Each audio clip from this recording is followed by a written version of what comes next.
大家好，歡迎收睇奶茶西多士，我係你嘅節目主持人林木。林木今集想同大家講下香港人嘅儲蓄率，因為有新聞話香港人嘅儲蓄率已經超過10000蚊一個月，而根據年齡組別嚟講，18到29歲嘅受訪者每月平均儲蓄率高達10900蚊。我相信好多人睇到呢單新聞嘅時候，都有啲平行時空嘅感覺。究竟香港實際嘅情況係咪真係好似報告咁講咁樂觀？今集林木就係想將呢個報告嘅內容加埋香港最近失業嘅情況比較一下，睇下問題喺邊。大家千祈唔好錯過。香港存款保障委員會啱啱發表咗最新嘅香港人儲蓄安全感指標調查報告，係由中大香港亞太研究所喺9月1號至10月2號訪問咗1047名18歲以上嘅香港人所得出嘅調查報告。最新調查顯示，香港人每月每人平均儲蓄金額首次破萬，高達10100蚊，按年上升3%。超過67%受訪者表示有儲蓄嘅習慣，而儲蓄方式仍然以銀行活期或者定期存款為主，比例高達70%。調查亦報道，有儲蓄習慣嘅受訪者有20%訂立每年儲蓄目標，而金額平均約為27萬元，而54%受訪者認為自己係可以達成目標。有37%嘅受訪者表示儲蓄係為咗應付不時之需，另外1%嘅受訪者更加表示係為咗準備退休。40歲到49歲受訪者儲蓄能力係所有年齡組群入邊最高，每人每月平均可以儲到11900蚊，比較整體香港人高出18%。而當中18至29歲年輕受訪者有儲蓄習慣嘅比例高達89%，而每人每月平均儲蓄高達10900蚊，比起其他香港人高出8%。按委員會嘅形容，數字反映出年輕人儲蓄嘅意欲係十分之積極。睇到呢度，林木以為自己喺新加坡。點解咁講？主要原因係呢份報告反映唔到實況。根據政府最新嘅失業率，雖然維持喺3.8%，但係職位空缺竟然下跌咗29%，咁就顯示緊就業市場正在喺度萎縮。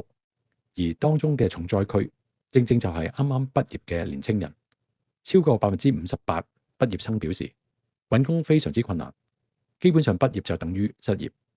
情況同大陸每年有2000幾萬嘅畢業生一畢業就失業嘅情況好相似。另一方面，市場上面只有4%嘅公司願意招聘畢業生，而當中嘅4%更加只會請一個畢業生，可想而知競爭係幾咁激烈。其實唔難發現，由於經濟差，好多企業為咗降低營運成本，保持競爭力或者自救，裁員或者自然流失已經係主要嘅策略同方向。只有少部分公司有 budget 增加人手，市場招聘大量減少，而初級職位同基層職位嘅數量更加買少見少。而喺年青人嘅組別裏面，失業率已經高達15%，即係話每10個年青人裏面已經有1至2個人係揾唔到嘢做。喺咁嘅情況之下，點解仲可以出一份咁漂亮嘅報告出嚟？尤其話年青人每個月平均儲蓄率高達10900蚊，真係有啲匪夷所思。根據政府統計處嘅資料顯示，18至24歲嘅人士平均收入介乎23000蚊左右，但其實只要 search 下各大招聘平台嘅職位，初級或者基層嘅職位嘅人工普遍都係講緊10000到17000蚊左右。情況就有啲似30幾年前林木啱啱投身社會嘅時候嘅人工一樣，真係時光倒流30年。當你一份工得1零2萬蚊收入，以香港今時今日嘅生活成本，只可以話掹掹緊。就算你係同你阿爸阿媽一齊住，但係俾家用、返工搭車、食飯、拍拖，加埋其他基本嘅雜費，每個月如果仲可以剩翻10900蚊，我覺得真係神級。除非你屋企又唔需要你養，仲有埋零用錢俾翻你，有屋俾你住，咁就係另一回事。但回歸現實，你又覺得有幾多年青人係咁嘅情況？點解個調查報告又咁啱揾到一班咁優越嘅年青人去做呢個問卷？其實發表呢份報告對香港人有咩幫助？係好值得大家去思考嘅。就算想鼓勵香港人繼續儲多啲錢，數字方面都唔應該咁離地，因為俾人嘅感覺就係報告完全反映唔到現實，俾唔到認同感大家，相反可能會加深年青人嘅自卑感同怨氣。報告可以鼓勵年青人儲蓄，但重點應該係喺而家失業率咁高、經濟環境咁差嘅情況之下作出嘅報告。最好提供埋儲蓄嘅方法，點樣揾工，點樣可以規劃自己嘅事業，咁可能比較務實。林木好鼓勵大家慳得一蚊得一蚊，儲多啲錢，包括年青人，因為市場環境只會越嚟越差，加上要同大灣區嘅專才爭飯食，AI 又殺到埋身，而香港嘅四大產業大部分已經今時唔同往日，所以依家揾錢比以前難好多，機會亦都少好多。林木係市場主導嘅支持者，